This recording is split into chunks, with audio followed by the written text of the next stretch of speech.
உன் கல்யாணத்துக்காக நம்ம வீட்ல இன்னைக்கு சின்னதா ஒரு பூஜை பண்றோம். அதுக்காக தான். அதுக்கு நீ கூரை புடவை கட்டணும்னு ஐயர் சொன்னாரு. அதான் நானும் சித்தியும் போய் வாங்கிட்டு வந்தோம். என்ன சொல்ற? இன்னைக்கு நம்ம வீட்டுல பூஜை இருக்கா? எதுக்காக பூஜை பண்ண போற? என்ன எதுன்னு ஒரு வார்த்தை சொல்ல மாட்டியா? உன் இஷ்டத்துக்கு ஏதாவது செய்வியா? சொன்னா என்ன நடக்கும்னு எனக்கு தெரியும்ல, அதான் சொல்லல. இன்னைக்கு 3 மணிக்கு இந்த கல்யாணம் நல்லபடியா நடக்கணும்னு பூஜை வச்சிருக்கேன். பூஜை முடியவும் மாப்பிள்ள தான் ரேவதி கழுத்துல மாலை போட போறாரு.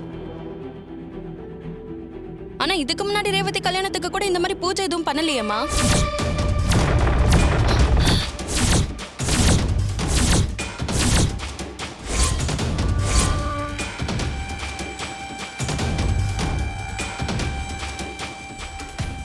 ஏய், என்ன உளர்ற? ரேவதி கல்யாணம் இல்ல, ஓம் கல்யாணம். அததான் நீ மாத்தி சொல்ற. ஆமாம்மா, அவசரத்துல வாய் தவறி வந்துருச்சு.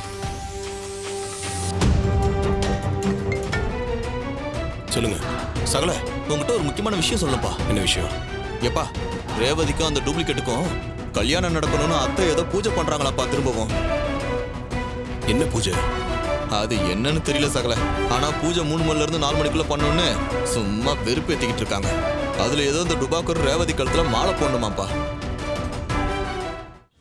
அட என்ன சகல, இந்த அத்தை வேற சும்மா இல்லாம அந்த பூஜை இந்த பூஜைன்னு ஊர்ல இல்லாத பூஜையெல்லாம் பண்ணிக்கிட்டு இருக்காங்கப்பா. சகல, உனக்கு போன் பண்ணது இந்த விஷயத்த சொல்றதுக்காக இல்ல. இன்னைக்கு 3 மணிக்கு பூஜை இருக்குது. நீதான் ரேவதி கழுத்துல மாலை போடணும்னு அத்தை அவ்வளவு தூரம் சொல்றாங்க. ஆனா இந்த டூப்ளிகேட் ஏதோ ஒரு முக்கியமான வேலை இருக்கு, எங்க கிளம்பி போயிட்டாப்பா அவன். அப்படியா?